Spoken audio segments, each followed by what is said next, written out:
Thank you. Good morning. That was a rehearsal, so we'll actually play the real thing later today.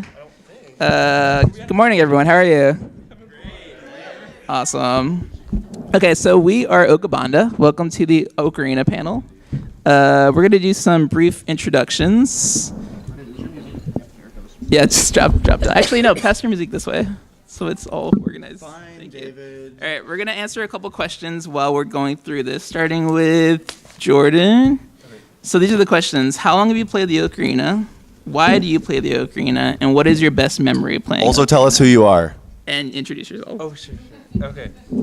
So hi, not in Japanese. Okay. So hi, I'm Jordan Moore. I am currently a fourth-year student at the Eastman School of Music up in Rochester, New York, and I study euphonium performance and music education. So I've been playing Ocarina for about 8 years. What were the other questions? Why did you play Ocarina? Oh, why did I play Ocarina? Okay. I'm not going to get into the long, sappy story because I don't want to embarrass David, but basically I saw one of his YouTube videos and was inspired to play Ocarina. And then my favorite memory, let's see. A lot of my favorite memories playing Ocarina are, of course, with these guys. But to provide something different, I guess, I'll talk about a cool experience I had briefly earlier this year. I was invited to go to Italy and play in an ocarina ensemble, and it was the first ever international ocarina ensemble. So there were 2 people from Italy, 2 people from Korea, and 2 people from Japan in the ensemble, and me. And so it was my first time going to Europe, and it was just a great experience playing ocarina, making beautiful music, and yeah. Hajimemashite, Andy desu. Wait, not Japanese. Okay, so Dang it, hi, Andy. I'm Andy. I am a 4th year marketing student at San Jose State University with minors in music and Japanese. So, how long have I been playing ocarina? About 8 years now, and I started playing ocarina as an impulse purchase that led to crippling debt from buying so many ocarinas down the line.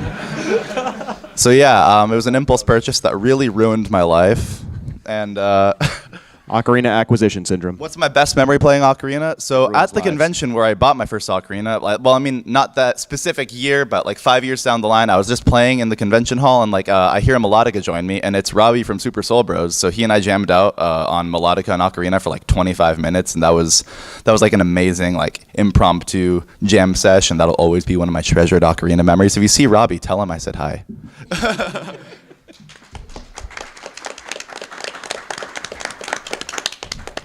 Hi, my name is Caitlin. I've been playing the ocarina since like sometime in high school. I think like my sophomore year of high school, so that'd be like 6 years or so.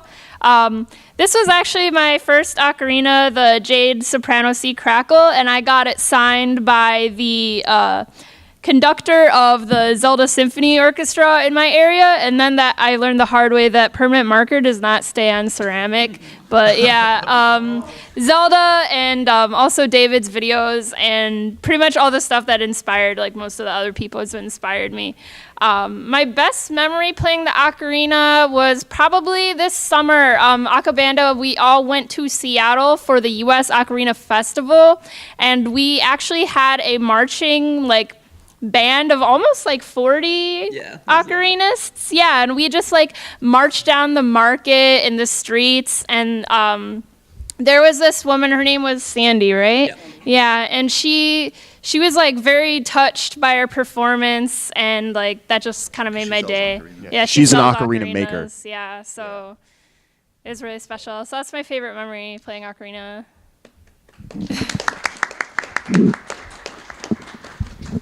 Hi, everybody. My name is Ella Chan. I am a person with no personality outside of Zelda, ocarinas, and loving chickens. I play the ocarina because I don't know if you can tell, but I really like Zelda. And my best memory, since apparently I have the memory of a god, I can't pinpoint one, but it is every single time I meet up with these people, and the very first moment we start playing a piece together again, because we live in different places all over the United States. So it's very heartwarming.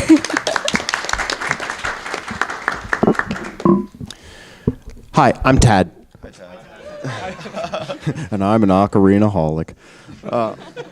So I've been playing the ocarina, I don't know how long. I started sophomore year of high school, and I'm 24 now, so 8, 9 years, something. I have trouble keeping track. Why do I play the ocarina? I love it a lot, and I was a music major at Towson University for a long time. I was music education, and then I got a degree in regular music because I don't want to teach in a classroom. It's just not a good time for me. But I do a lot of musical things. I'm also the conductor of the Baltimore Gamer Symphony Orchestra. Networking panel tomorrow at 8:30 if anyone wants to come. 8 o'clock, 8:30, something like that. Yeah, and so I do just as much music as I possibly can, and the ocarina for me has always felt like the most fluid channel of music to put out. I'm a trombone player, was the instrument I grew up with and got my degree on in college, and that would probably be second for just an instrument I really feel the most, but ocarina is the one where I feel like I can just project music with the least resistance. My best memories playing the ocarina, I have so many that it's hard to pick one. Every time I meet up with these people is a good one. I have the privilege of living about 15 minutes from Jordan, so he and I get to do a lot of cool stuff. his senior recital is in February at Eastman School of Music in Rochester, and we're going to be doing an ocarina duet on that, and that's going to be a good time. But probably my best memory is I really did a lot of ocarina playing in college, and I had a specific spot on campus, like outside, that I would go and play, usually at night because there was nothing else going on, and people thought I was a figment of their imagination because of like where the spot was. It was hard to see, and like when you were hearing for it, you couldn't tell where the sound was coming from. I had people, mostly people who were inebriated, come up to me and like touch me to make sure that I was real. Like, and that was a fun time. I'm a minor myth at Towson University. And the year I left, someone else started playing tin whistle in that spot, just some dude from Scotland. And so people assume it's the same person. So like the identity has just continued past my time. Yeah. Hi, I'm David. I'm just gonna really, really briefly shorten mine to save some time, but I've been playing since 2000. I was obsessed with video games and music when I was a kid, so when Ocarina of Time came out, I just fell in love. I cried, and then when I found out ocarinas were real, I cried again. And then when I got my first ocarina, I cried again. And yeah, I guess I started posting videos on YouTube, and I turned that into my job. Thankfully, I have a lot of people who support me in what I do, especially these guys up here. I love every one of them. And going back to the best memory, I remember the first time we all came together to rehearse, have like an intense session last year for Anime Expo during the summer. And we had like 3 straight days of rehearsals, and we bonded so hard. And I love every one of them. So those are my memories with them. Hi, I'm Steven. Hi.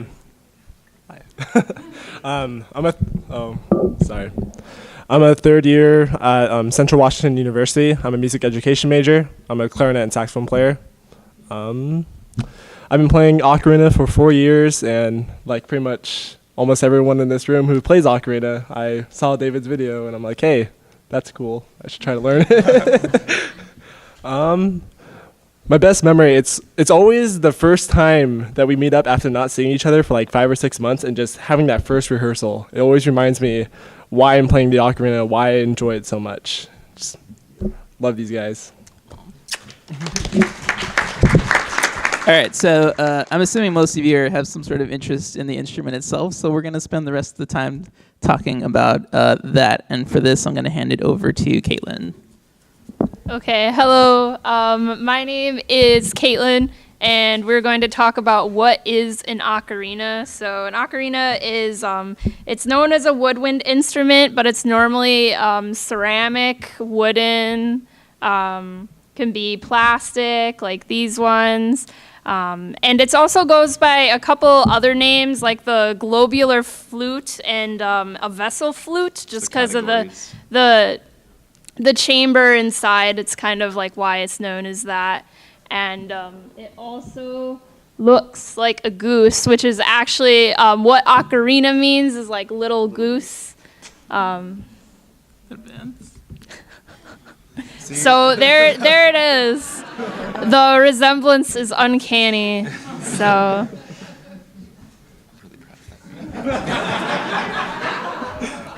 Jordan, what'd you do to the slides? Yeah. Okay, this now for the science portion. So an ocarina is a very particular type of instrument, and it's when the term vessel flute is how it's most commonly known. And what that means, if you think of like the regular concert flute, would be more called a transverse flute, and the way that works is the sound, the air goes across an edge and splits, and that's what causes the sound to vibrate. It causes the air to vibrate, and that's what makes a noise. On a regular transverse flute, you have your keys pressed down on it, and as you lift them up in order, it shortens the length of the flute before the air escapes, and that's what's determining the pitch. On an ocarina, because it's a vessel flute, the instrument determines what pitch it's about to play more or less based on the average number of hole that is uncovered. So it's a weird physics thing, where how much air is allowed to escape is what's causing the pitch to vary. Dad, what? Yeah.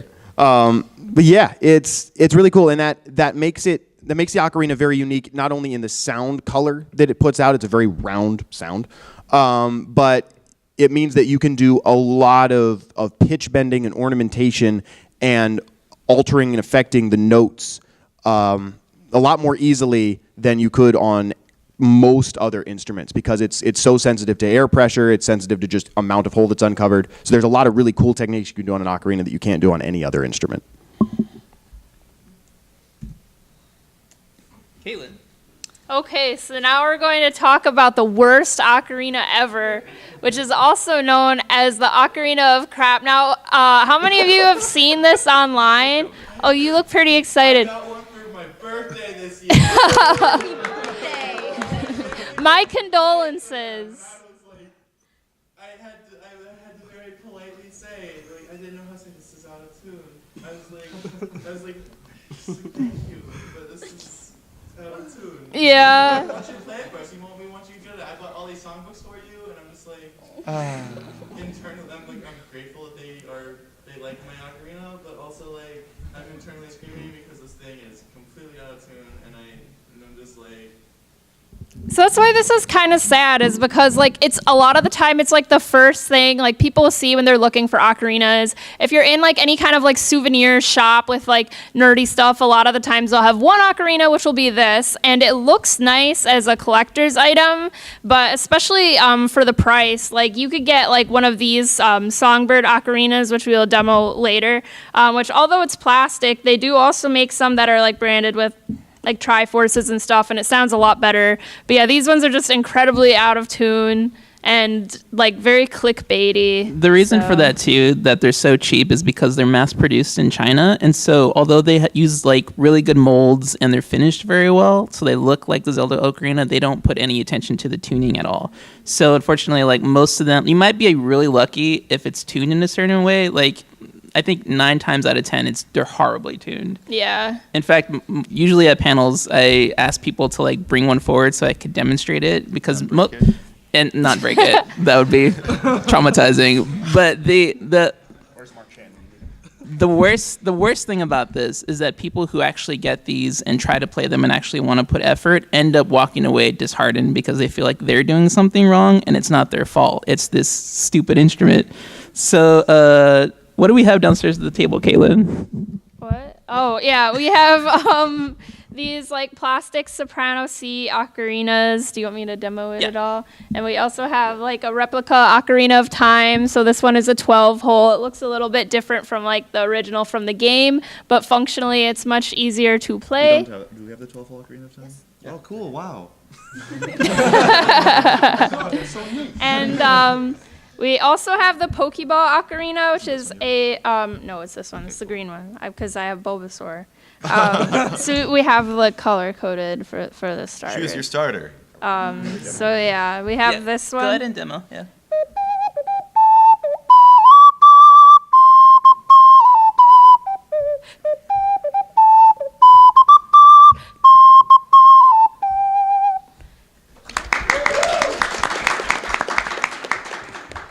And then try one of the plastic ones just so people can hear.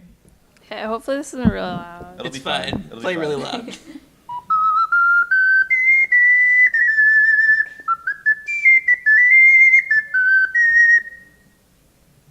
Yeah.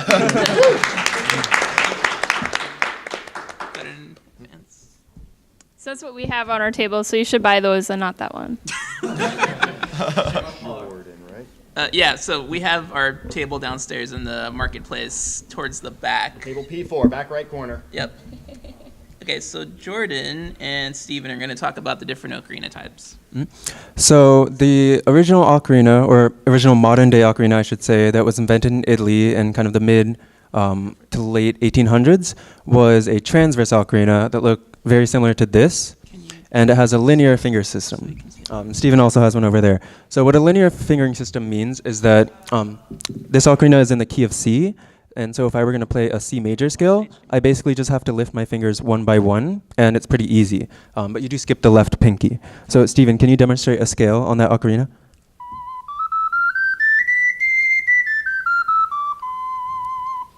Great, so that's the transverse ocarina. And then the next type of ocarina that has a linear fingering system is the inline ocarina. And it kind of takes this system like this and just kind of turns it like this. So it's very similar in fingering, but it just looks different and it's a little more compact. This one has a very distinct sound too. It's made by Mountain Ocarinas.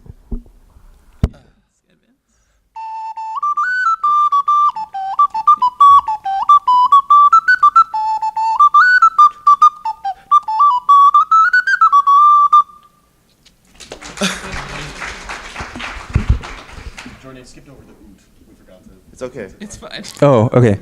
I'll get to that when we do cross fingering, actually. So let's go to the next one, non-linear fingering styles. So Steven's going to demonstrate a Peruvian ocarina. And these ocarinas are generally pretty bad because they're not really tuned. As you can see, all of the holes are pretty much the same size because it's not really tuned. But go ahead and play something on it, Steven.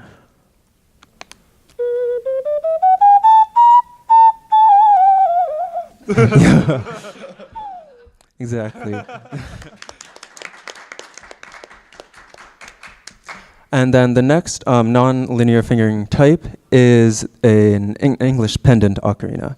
And so this was invented in the mid-1900s, and it is able to play a full octave, a full scale, with just 4 holes. And they usually also add some thumb holes on the back to give you a couple more notes. So can you demonstrate the scale on that? Oh, and I'm going to mention that it's a little bit less intuitive than the linear style because you just, it's not just a straight line. You have to kind of play around with it. So go ahead and demonstrate that.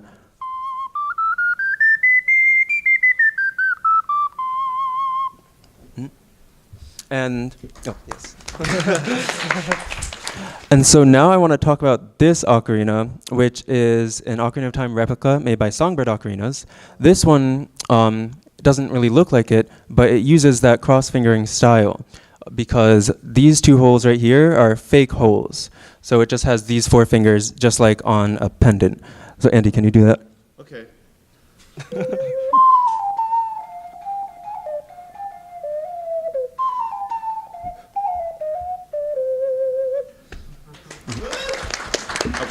Those are also for sale at our booth, by the way.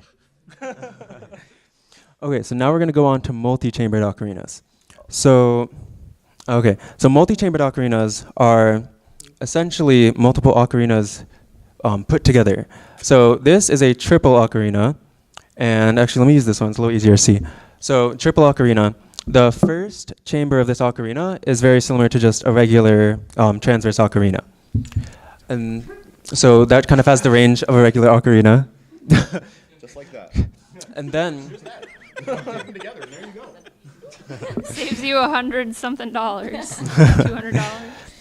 And so when you finish the first chamber, it goes up to a certain note, and then you switch to the second chamber, which will give you more notes. It'll go higher. And then this one's a triple, so you can switch to the third chamber, and that gives you even more notes. And so as you can see here, there are actually 3 different mouthpieces that you blow into. Steven, you have a double over there, right? I have a double triple? and a harmony triple. Okay, go ahead and demonstrate it then.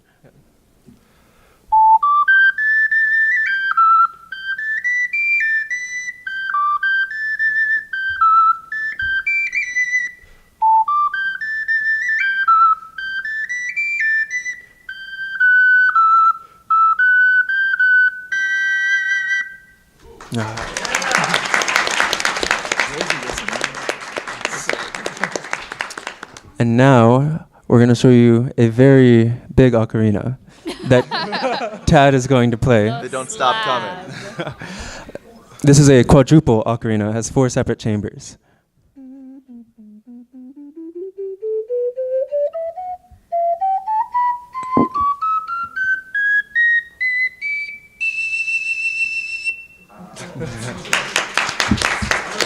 That is entirely an unnecessary amount of notes.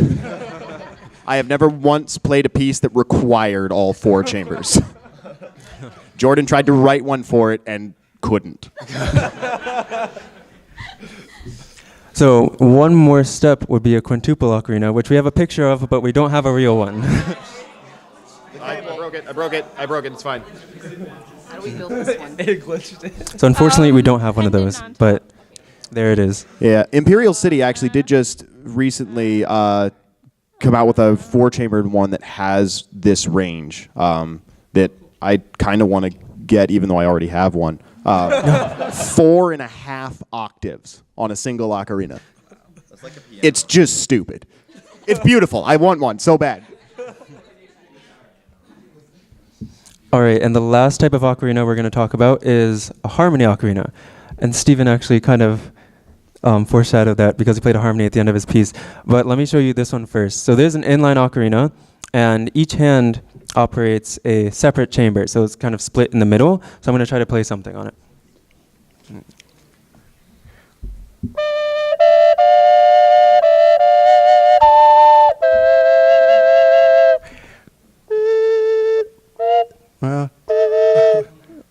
It's a little hard. You kind of have to play like 2 at once. Hold on, let me try something a little more simple. So.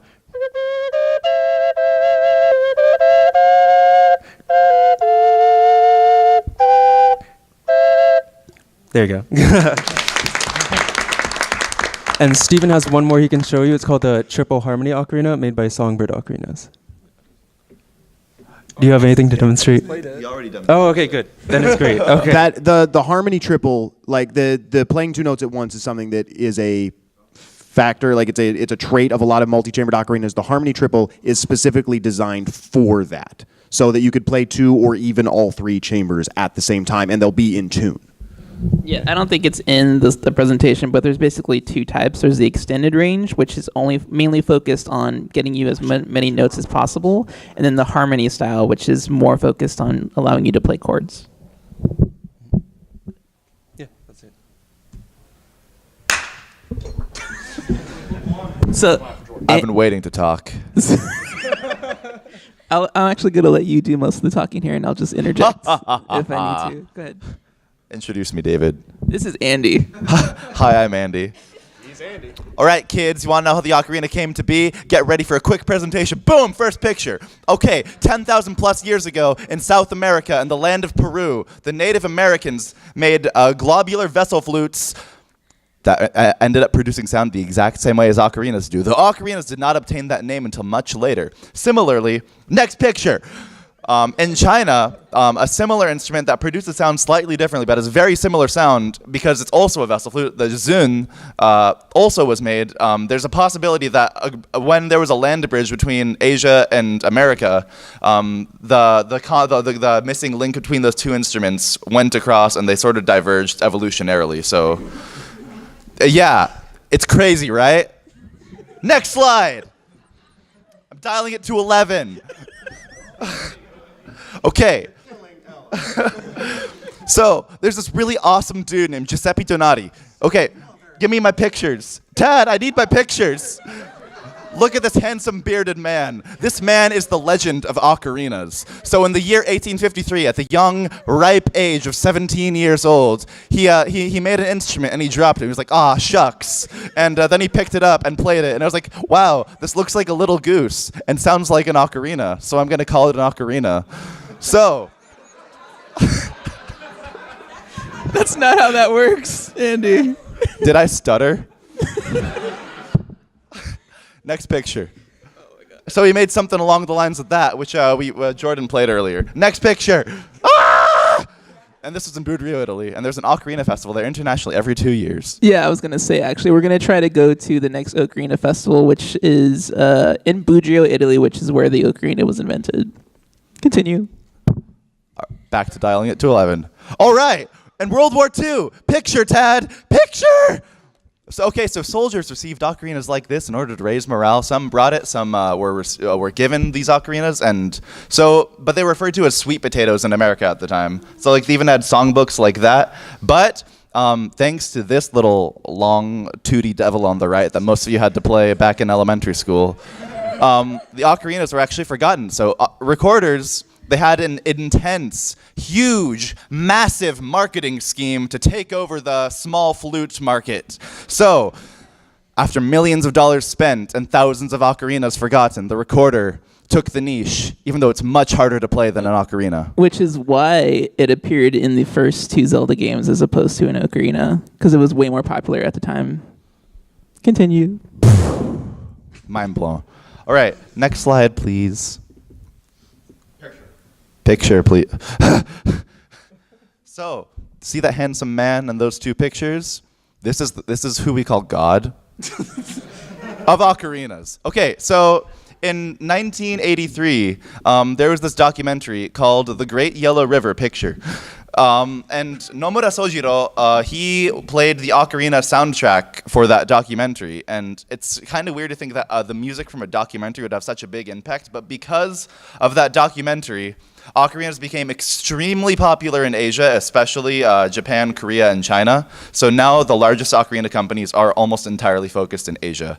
And Sojiro, because of his influence, drumroll, next slide. It appeared in games such as Legend of Zelda and movies like My Neighbor Totoro or that one Dragon Ball Z movie with the Mohawk guy. Or, as most of you may know, that one right there with the oot. Next slide! Okay, that's it for me for now. Bye.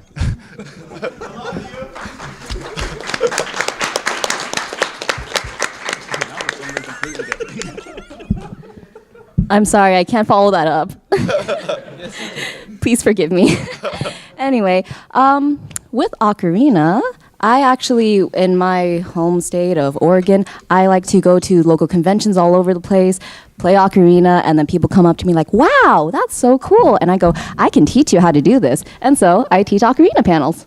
So if you have an Ocarina with you today, these are tabs which are, I forgot the word. Diagrams for your fingers to play each separate note instead of having to read sheet music because that darn blasted sheet music. So if you have an ocarina, come join us. We're going to be playing some things today.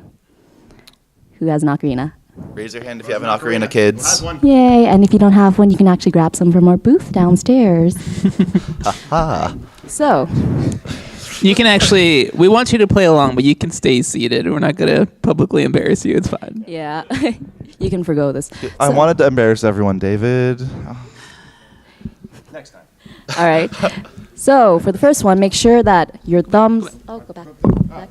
Make sure that if there are holes on the back of your ocarina, whether it's a pendant, the one below, or a transverse, you cover those 2 holes in the back on the left and the right with your thumbs. All right. And can everybody here demonstrate how to hold an ocarina? So pretend that I'm your mirror. Have this hand right here in front of your mouth and curve it. Have the other one next to your face. Pretend I'm your mirror. Right here and curve it. And that's how you hold a transverse. For the pendant, you have 3 fingers here, 3 fingers here, even if you don't count the thumbs as a finger. Turn them towards each other. Claw it. Front of your mouth. Good to go? All right. So the first one, make sure that your thumb holes are covered. Put all of those fingers on top down. Do not cover the tiny holes, the extra. We're just covering those 8 notes. Okay? So everybody just play that. Go ahead, anytime. C. And that'll be your C. All right? All right, next one. Lift your right pinky if it's transverse. And I can't think right now, it's an early morning. For pendant, follow that. Your right middle finger. Right middle finger. All right, next note. Go ahead. All right. Third one. Lift another finger. For the pendants, switch your finger. Okay. Next one. Lift one more finger. And go. All right. We're almost through this. Now, with the next one, you don't lift your thumb at all. Keep those thumbs on there. All the fingers on your left hand for transverse. Which one are we on for pendant? G. G for pendant. So, right here for pendant. Play that. And listen to the room if you aren't sure what the note's supposed to sound like. All right? Next one after that. For a transverse, keep your left pinky down, very crucial, and lift your left ring finger. All right, go ahead. All right, next one, if you're having trouble balancing your ocarina, you can use your free fingers to wrap around, just don't cover those holes, and balance it out. Okay, next one.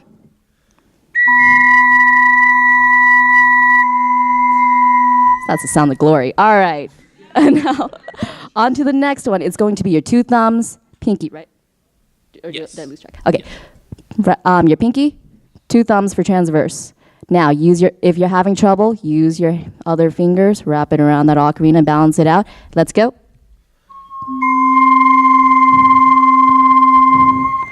All right. Once again, with that thumb, if you need to, you can just slide it to the left so you don't drop your precious little baby. Go ahead.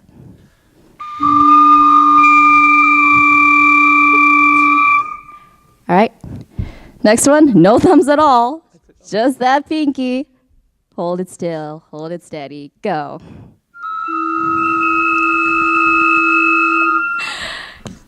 And I usually skip the high F just because. we skipped the high F. Okay. So now we're going to play that one at a time, and we're going to take it slow. You ready to go through this whole thing?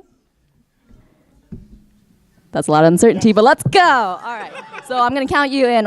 It will be 1, 2, ready. Take a breath all together, and then play that first note. Okay? 1, 2, ready. Do, do, do, do, do, do,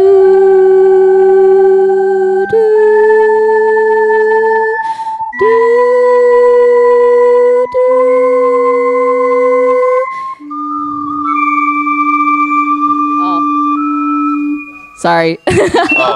But you played a whole octave, and I'm proud of you. Give yourselves a pat on the back. All right. Are we ready to move on to the next one? Yes. Because we are going to play a song. All right. So the Song of Time, would somebody care to demonstrate it on the Ocarina of Time here? Okay, David, you do it because All right. you're famous for YouTuber that song. extraordinary, Yeah. David, will do it.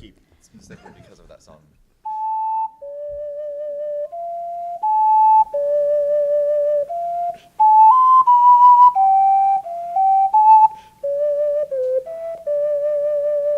All right.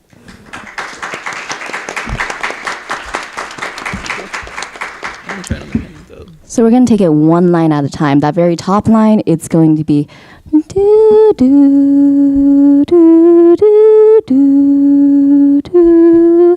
Practice that amongst yourselves for now, and then we're going to get into it. Okay? We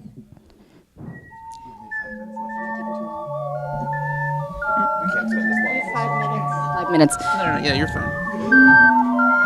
Practice through the whole thing. Yeah. Okay.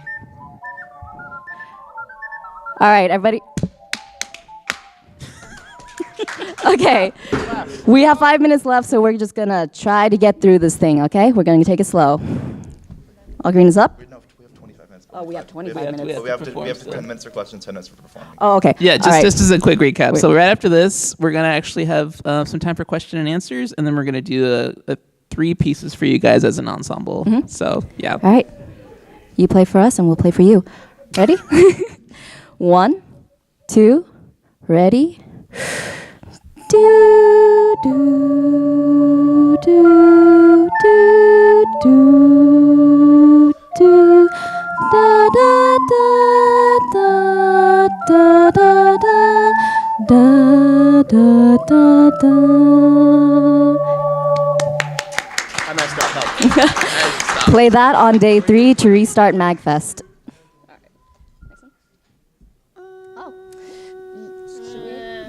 This we can skip it. Yeah, that's cool. All right, Ocarina ensembles. It's me. It's me. Hi, Tad. Hi, I'm Tad. I need my notes. So I'm gonna talk a little bit about ocarina ensembles because that's what we are. We are the United States Ocarina Ensemble. And the modern ocarina designed by Giuseppe Donati as I understand it, was originally meant to be played in an ensemble. That was the original purpose of this instrument, was to have a bunch of people playing it all together as a group. And so there have been a number of notable ensembles over the years. The most influential, arguably, would be the GOB. I'm not even gonna. Roxy, pronounce that, please. Thank you, Roxy. Roxy. Yeah, the GOB are an Italian ocarina ensemble, and they're if we were going to idolize a particular ensemble, it'd probably be these people. They're just so good. They've been around for a very long time, since the late 1800s. Obviously, the membership has changed over then. They're immortal. They're basically immortal gods. But yeah, they're probably the biggest ocarina ensemble in the world right now. But America has tried in previous years to put up their own ocarina ensembles, such as the Sweet Potato Tutors. Yeah. The Foursome. Yeah, they were actually called the Foursome. Yeah. But this is an album they did of ocarina quartets, which it's interesting music. They're from what, the 40s, 1930s, yeah. So it's also very much music of that era, where it sounds sort of hokey today, but it's cute, it's wonderful. They do have a couple of cool things to their name. They have been featured with such artists as Bing Crosby on a number called Ida Sweet as Apple Cider. They sang backup, played other instruments, and there's an ocarina instrumental break somewhere in the middle, because why not? And then that's us. Me. Yeah, that's us. Last year, actually, you might recognize the gazebo in the background. Everybody stare at the man with the donut on the balcony. So that's us. We are actually the first United States ocarina septet. All of us up here are from all over the country. We've got Jordan from Baltimore and lives in New York right now. Andy from San Jose, California. San Jose. Caitlin, where are you from? Wisconsin. You're from Wisconsin. Ella's from Oregon. Yep, I'm from Baltimore. I'm from here. I don't travel. I hate travel. We have David, who's from Texas and now lives in California, and Steven from Washington, right? Yeah. Yeah. So we're from all over, and so we are the United States Ocarina Ensemble. It's our whole thing. Questions, and then we'll get to a performance. Yes. That's a very good question. So we don't recommend that you actually make like adjustments to it physically. Like, don't take a drill bit to it and try to enlarge the holes or anything. But what we do is we get this special type of tape called gaff tape, and basically what we do is you shade the holes, and when that happens, it makes it flatter. So the pitch goes down, so you can actually push more breath, and it fixes it. So if you do have one of those, the awful ocarinas, you can actually do that, and it can be more in tune. It's just, I don't know if it's worth the effort, because they're so cheap. They're like $10. You might as well just get one that's already in tune and save yourself some stress. But yeah, that's a really good question, actually. Could I add something? Yes. Also, even less recommended would be to take a recommended. a Tell them all circular the not file or a recommended. Dremel tool, and that way you can open up the holes. But circular file is pretty safe. I haven't tried it with a Dremel, but I know someone who does that. But that's another way to adjust it if you need to open up the holes instead of close them. Okay, I know this might sound a little ridiculous, but We're an ocarina ensemble. You're fine, dude. but given the fact of the Ocarina of Time existed way before the Legend of Zelda games. Ocarina of Time. Yeah, the Ocarina of Time was Ella. You can just talk. Here you go. So the 7-hole layout of the Ocarina of Time, can you hand me that? Yeah. So it's actually modeled after the gamepad. As you can see here, it's the C buttons, start, B, and A. Yeah. It's backwards because Link is left-handed. There aren't a lot of left-handed ocarinas. They lied to Though you. we have one for sale in the dealer's hall. That one exists. Yeah. Like the left-handed one? Yeah. But yeah, but 7-hole ocarinas themselves have existed before, just not in this layout. $150. Highest bidder. Other questions? Any answers? Back there, yes. P4. P4. We're in the back right corner. So when you walk into the marketplace, if you just kind of go to the farthest right aisle and walk all the way down, you'll find us towards the end. Our neighbors have a giant Deku plant puppet. They're pretty cool. Yes, here. You said you have left-handed ocarinas. I've played before in the past, and I'm left-handed. How essential is it to have a dominant hand ocarina? Not at all. Not at all. The end. Yeah. Yes. Yeah, it's fine. Because it didn't matter. It would be bad for you. Are in the you long suffering run. for So it? just a quick caveat that Good. that particular left-hand ocarina is the pendant style, so it's not so much about, I mean, it does kind of affect how you hold it in terms of comfort, but really, like, it doesn't matter what your dexterity is. Like, it's just the 4-hole style. If it was a 12-hole style, though, it might be a little more awkward because of the position of the ocarina. It would be more like this, right? No, it's like this. And Do any of you out there play guitar? Okay. How many of you that play guitar are also left-handed? Okay. Do you play left-handed guitar? Exactly. It's not so much a matter of where your dominant hand is. Yeah, because there are left-handed guitars that exist, and there's some people that play left-handed guitars, but it's not. Yeah, it's because they have to be specially made. It's not necessary. Both hands end up doing pretty much equal work Exactly, yeah. on the instrument, so it doesn't matter too much. Thankfully, I'm right-handed though, so it doesn't matter. There you go. yes. In terms of transitioning from a single chamber to a multi-chamber ocarina, what level of comfortability would you say you'd have to be to go from one to the next? Or do you just something you need to jump into? The multi-chamber stuff, the difficulty with it is not knowledge of the ocarina, but it's the switching of Exactly. chambers. So it really could be at about any time because it's its own skill. So you can get really, I was incredibly comfortable with my single-chambered ocarina, and then I got a double, and it was like, what am I doing? Help. So I got my first multi-chamber 1 month into playing the ocarina, and it went totally fine. Yeah, I think the benefit of starting on a 12-hole is that you do get an understanding of how the fingerings work fundamentally, and then, but once you get to the second chamber, most of the time it's a completely different animal. Like, because you have to understand how the switching works, how to like stop your breath, and when to Fingering apply it. changes. The fingering chambers are usually different. That's what I like about the harmony triple, is that on extended range ocarinas like this one, it actually let me start with the harmony. So on the harmony. The tuning is a lot more like a guitar. It's like C, this starts on C and this starts on G, right? Yeah. Yeah. think, yeah. So that just makes more sense as a musician. Like if you're thinking of string instruments, or it's just like kind of they're in fifths. But when you have an extended range, it doesn't make sense because you end on a D on the first chamber and you start on an E. So it's kind of like in the middle of a scale. So it's a little more difficult to wrap your brain around this than with this. I personally think. I disagree. Okay. It's my brain with my brain much prefers this where I just end on a note and I can just keep going into the next chamber. I don't have a harmony triple, but they hurt my brain to try and But I understand think because they overlap. I had the same problem because I started with an extended range, and I have such a hard time playing the harmony. But I think I would have been much more proficient on that than if I had started on the extended range. We have time for one more question. Yes.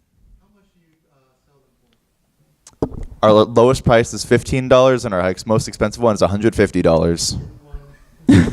Sounds good. We'll see you downstairs. All right. Yeah. So I'm just gonna skip to this, and we're going to play a couple pieces for you guys. Are lost forever. Hope it memorized. All right. You're fired, Josh. Go home. How will I get my rupees now? Taking out the work for Zelda.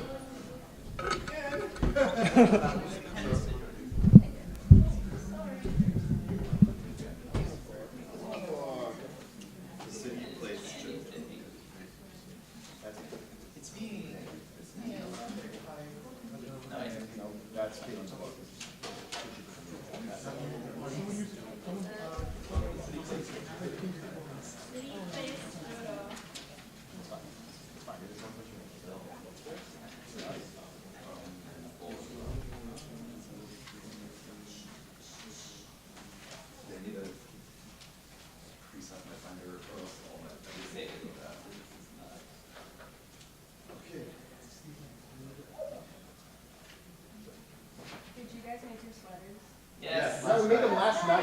Wow, they're beautiful. Thanks. We've been planning a sweater party for like 2.5 years or something. Forever. Since the dawn of time. I mean, they kind of ruined it with the ugly sweaters, though, but you're bringing it back. First ever actual decent sweaters. Those are good sweaters. Thank you. Oh yeah, we should tune. All right. Okay. Go for it, Jordan.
I most quickly have Our the next running where piece it's at. is from Final Fantasy IX.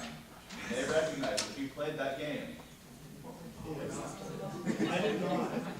I'll do that after this one first.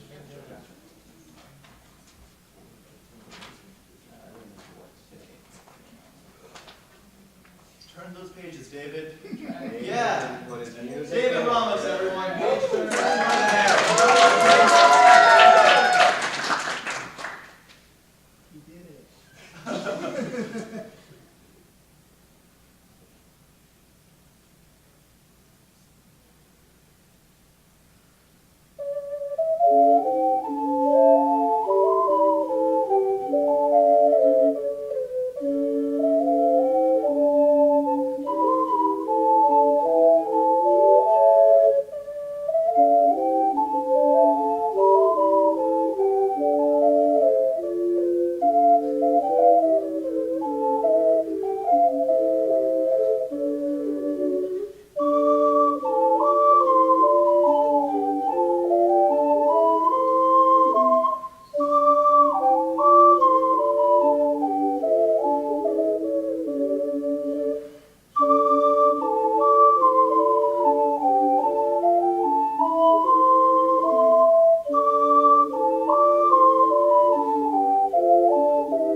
So we have one more song for you tonight, but we have two more performances at MAGFest. One is to this afternoon at 4 p.m. in the Belvedere.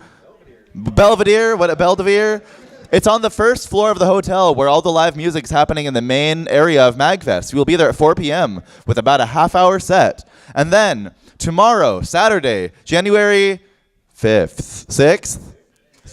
I don't know what day it is. Tomorrow, Saturday, at 2 p.m. in the main concert hall, we have an hour-long concert from 2 p.m. to 3 p.m. Be there, or don't listen to ocarinas and do something much less interesting with your time. Drops mic. Gently. Don't do it, those hard R's. Drop it gently on the table. Can you guys do Castle of Colossus? No. Not yet. Not yet. And our final song, if you watch the Pokemon anime, you probably know this, but it's probably not the song you're thinking of.